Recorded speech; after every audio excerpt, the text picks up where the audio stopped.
O my dear students, welcome back to our channel आपण engineers. कसे आहात सर्वजण? पुनश्च एकदा आपल्या या यूट्यूब चॅनलवरती तुम्हा सर्वांचे हार्दिक स्वागत स्वागत स्वागत.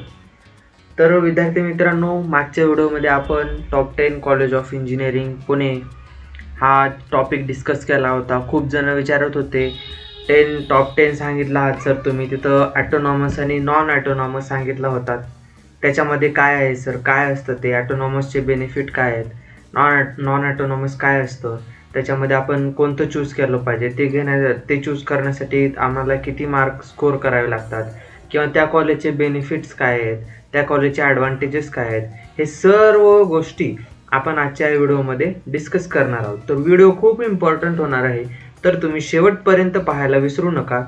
तर चला मग चालू करूयात आजच्या या व्हिडिओला. तर पहिल्यांदा सुरू पहा इंट्रोडक्शनमध्ये, म्हणजे आपण काय काय या व्हिडिओमध्ये पाहणार आहोत. What is autonomous college, benefits of autonomous.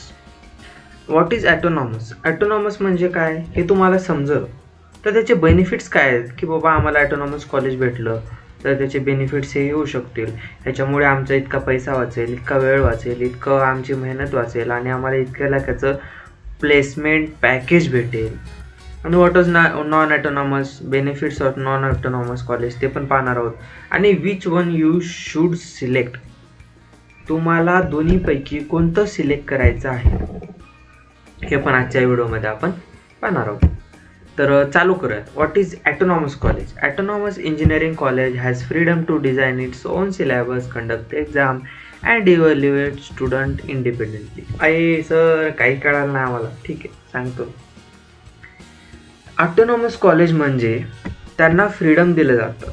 कशासाठी? Design its own syllabus. त्याचं जे सिलेबस आहे ते स्वतः डिझाईन करण्यासाठी त्यांना फ्रीडम दिलं जातं. ते स्वतः एक्झाम कंडक्ट करतात आणि स्वतःच मार्किंग देतात. त्यांचे पेपर युनिव्हर्सिटीकडे चेक व्हायला जाणार नाही. हे सगळ्यात मोठा तुमचा बेनिफिट असणार आहे इंजिनिअरिंग स्टुडंटसाठी. तर त्यांचं काय असतं, फ्लेक्झिबल सिलेबस असतं. Curriculum is updated regularly as per industrial and academic needs. तुमचं जे सिलेबस आहे ते करिक्युलम आहे ते अपडेट केलं जातं रेग्युलरली, जे की इंडस्ट्रीचं जसे नीड्स. आता सध्याला AI हा टॉपिक जो आहे तो हायली रिकमेंडेड आहे. मग त्याच्यानुसार तुम्हाला ते तसे प्रिपेअर करतील जेणेकरून तुम्हाला बेस्ट जॉब लागेल, बेस्ट तुम्हाला पॅकेज देऊन देण्याचं त्यांनी काम करतील. Better quality education, focus on practical learning, projects and skill development. पहा, ॲटोनॉमस कॉलेज तुम्हाला भेटलं तर तुमची लाईफ सेट आहे. हे कशामुळं म्हणतात, हेच त्याचे बेनिफिट आहेत. त्याच्यामुळंच तुम्हाला जे म्हणतात की ॲटोनॉमस कॉलेज भेटलं तुमची लाईफ सेट आहे, तुम्ही अभ्यास जरी नाही केला तरी. का? कारण ते फोकस ऑन प्रॅक्टिकल लर्निंग, ते तुम्हाला थेरॉटिकल लर्निंगवरती ते फोकसच करत नाहीत. तुमचा जेवढा काही अभ्यास करून घेतात ते प्रॅक्टिकल लर्निंगवरती तुमच्याकडून ते तशा इंडस्ट्रीचे रिक्वायरमेंट्सनं तुमचे प्रोजेक्ट्स डेव्हलप करतील, तुमचे स्किल डेव्हलपमेंट करून देतील. अजून काय पाहिजे यार तुम्हाला? हे सर्व तुम्हाला ॲटोनॉमस कॉलेजमध्ये भेटेल. Freedom in examination. आता फ्रीडम इन एक्झामिनेशन, काही पोरं इतके खुश झाली, वा वा वा वा कॉपी चलती. तसं नाही मित्रा. फ्रीडम इन एज्युकेशन म्हणजे college conducts is on exam and evaluation. म्हणजे कॉलेज जे आहे ते स्वतः एक्झाम कंडक्ट करते, तुम्हाला स्वतः क्वेश्चन बनवून देते आणि स्वतःच त्याची मार्किंग भेटते. आता काही जण म्हणतील सर कॉलेजमध्ये सरांसोबत कॉन्टॅक्ट ठेवा, क्वेश्चन ऑटोमॅटिक कळून जातील. तसं नसतं बाळा. स्वतःच कॉलेज कंडक्ट एक्झाम करते, पण ते जे कॉलेजचे जे टीचर असतात ते तुम्हाला क्वेश्चन्स वगैरे अगोदर सांगत नसतं. ठीक आहे. तर त्याच्यानंतर पाहूयात. चौथं बेनिफिट आहे academic independence, freedom to introduce new subject and elective. सगळ्यात मोठा बेनिफिट तुम्ही म्हणू शकता. म्हणजे जे फ्रीडम आहे त्यांना, की त्याचा न्यू सिलेबस त्यांना वाटेल तेव्हा ते बदलू शकतात. आता समजा इतके दिवस AI हा चर्चेत नव्हता, म्हणजे जेव्हा लॉकडाऊन लागण्याच्या अगोदर, पहा लॉकडाऊन लागण्याच्या अगोदर AI हे शब्द खूप कमी ठिकाणी वापरला जायचा इंडस्ट्रीमध्ये खास करून. तर आता सध्याला AI आला आहे, त्याच्यावरती ते फोकस करतील, त्याच्यानुसार त्यांचं सिलेबस जे आहे ते कंडक्ट करतील. ठीक आहे. Improve student performance, better monitoring and personalising attention. ते प्रत्येक मुलाकडं इक्वली अटेंड करतात, इक्वली विद्यार्थ्यांना मॉनिटरिंग करतात. ठीक आहे. University recognised degree is awarded by affiliated university. जी ॲफिलिएटेड युनिव्हर्सिटी आहे कॉलेजची, त्याची डिग्री त्याच्याकडून भेटते तुम्हाला. आता नॉन ऑटोनॉमस तुम्हाला अर्ध तरी समजलं असेल की का बाबा काय असतं नॉन ऑटोनॉमसमध्ये. ॲटोनॉमसचं बघितल्यानंतर अर्ध्या जणांना समजलं असेल की नॉन ऑटोनॉमस म्हणजे काय असेल, तरी आपण समजलं नसेल, पाहूयात. समजलं असेल, अरे बघ बाबा काय चाललंय तुझं. ठीक आहे. नॉन ऑटोनॉमसमध्ये काय असतं, इट इज युनिव्हर्सिटी सिलेबस. काही पोरं इथनंच म्हणतात जाऊ दे मला ऑटोनॉमसच पाहिजे, नॉन ऑटोनॉमस मला नको रे बाबा ते झंझट मागं. ठीक आहे. तर त्याच्यानंतर पहा इथं युनिव्हर्सिटी अंडर येतं, म्हणजेच तुमचा जो सिलेबस आहे, जो एक्झाम सिस्टीम आहे, तुमची इव्हॅल्युएशन मेथड आहे, ते सगळे युनिव्हर्सिटीच्या अंडर येतं. आणि युनिव्हर्सिटीच्या अंडर जितके कॉलेज आहेत तितक्यांचं सिलेबस एकच असणार, एकाच दिवशी एक्झाम होणार आणि एकाच दिवशी रिझल्ट लागणार.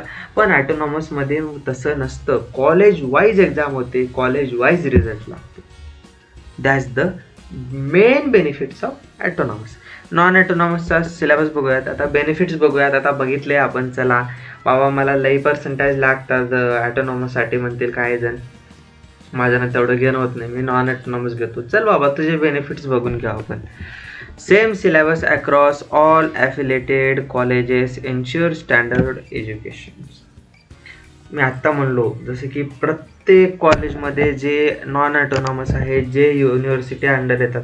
समजा आता एखादं कॉलेज आहे की SPPU अंडर युनिव्हर्सिटी येतं, म्हणजे पुण्यातलं कॉलेज आहे, सावित्रीबाई फुले पुणे युनिव्हर्सिटी अंडर येतं. त्या युनिव्हर्सिटी अंडर SPPU अंडर जितके काही कॉलेज असतील तितक्याचा सिलेबस सेम असणार. युनिव्हर्सिटी एक्झाम कंडक्ट करते, इव्हॅल्युएशन तुमचं युनिव्हर्सिटी करते आणि तुमचे मार्क्स जे आहेत ते युनिव्हर्सिटीच्या हातात असतात. लेस ॲकॅडमिक प्रेशर असतं. हां ठीक आहे, ॲटोनॉमसच्या कम्पेअरमध्ये थोडेसे लेस ॲसेसमेंट असतात, त्याच्यामुळे ॲकॅडमिक प्रेशर थोडंसं तुम्हाला कमी बघायला भेटेल. हा एक बेनिफिट तुम्ही घेऊ शकतात. त्याच्यानंतर आहे इक्वल इव्हॅल्युएशन सिस्टीम असते, same pattern for all university students. मी आत्ता जसं म्हणलो सगळ्यांचे एक्झाम एकाच दिवशी होतात, सगळ्यांचं सिलेबस एकच असतं, सगळ्यांना एकच सिलेबस शिकवलं जातं. हे नॉन ॲटोनॉमसमध्ये येतं बाळा. कशामध्ये येतं बाळा? Non autonomous. ठीक आहे. स्टेबल ॲकॅडमिक सिस्टीम असते, त्याच्यामध्ये no hidden changes in syllabus for or exams. म्हणजे त्याच्यामध्ये काही चेंजेस वगैरे सडन चेंजेस केले जात नाहीत की बाबा लगेच मला हे पाहिजे AI आला लगेच चेंज करा, तसं नसतं. दर 5 वर्षांनी, दर 6 वर्षांनी जे काही तुमचं फिक्स ड्युरेशन आहे तेवढ्यानंतरच तुमचं जे सिलेबस आहे ते चेंज केलं जातं आणि जे काही चेंजेस आहेत ते त्या पर्टिक्युलर ड्युरेशन नंतरच टाकले जातात आणि डिग्री तुम्हाला ॲक्सेप्टेड एव्हरीवेअर, सगळीकडे तुम्हाला डिग्री ॲक्सेप्ट केली जाते. ठीक आहे. त्याच्यानंतर आता तुम्ही कोणतं सिलेक्ट केलं पाहिजे बाबा? What is select an autonomous college if you want modern syllabus, practical learning, placement opportunities. अरे बाबा प्लेसमेंट अपॉर्च्युनिटीज, काही जण म्हणतील सर ॲटोनॉमसमध्ये गेलं तरच प्लेसमेंट आहे. अरे असं नाही रे, नॉन ॲटोनॉमसमध्ये पण गेलं तरी तुम्हाला प्लेसमेंट भेटू शकते, असं नाही. पण तुम्हाला प्लेसमेंट म्हणजे अशी घ्यायची की तुमची लाईफ बदलून जाईल, तिथं तुम्ही मग ऑटोनॉमसच चूज करा. ठीक आहे. Select a non autonomous scholar if you prefer less academic pressure. एक जण ऐकूय बाबा आम्हाला अभ्यासच करायचा नाही, असं नाही बाबा, अभ्यास तुला दोन्हीकडे करावा लागेल, पण तुझं जे प्रेशर आहे ते कमी येईल. फिक्स्ड युनिव्हर्सिटी सिलेबस, तुला फिक्स सिलेबस, चल आलास तू पुढल्या वर्षीचा अभ्यास आताच करून ठेव, सिलेबस बदलणार नाही, असं पाहिजे. लोअर फीस, ठीक आहे, फीस थोडी फ्लेक्झिबल होते ॲटोनॉमस नॉन ॲटोनॉमसमध्ये. And time to prepare competitive for government exam. ह्याच्यासाठी तुम्हाला टाईम पाहिजे असेल तर तुम्ही नॉन ॲटोनॉमस घ्या रे बाबा. त्याच्यानंतर आहे तर decision you make about and autonomous or non autonomous institution should we make totally based on your own learning style.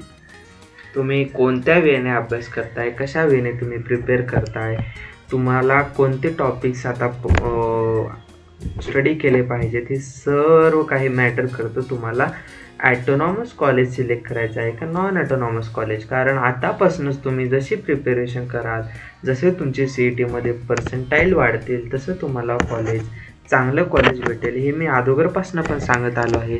आणि तुम्हाला स्कोरिंग टॉपिक्स किंवा आणखीन काही जर टॉपिक जर तुम्हाला पाहिजे असतील तर आपण डिस्क्रिप्शन बॉक्समध्ये त्याचं जे आहे व्हिडिओ टाकलेला आहे, तुम्ही ते पण जाऊन पाहू शकतात की chapter wise weightage physics, math, chemistry तिन्हीचे पण आपण टाकून दिलेले आहेत. ते पण तुम्ही पहा. 2026ची MST CETची सिरीज आहे ती पण पहा. आणि तुमचं प्रेम असंच असू द्या. थँक्यू.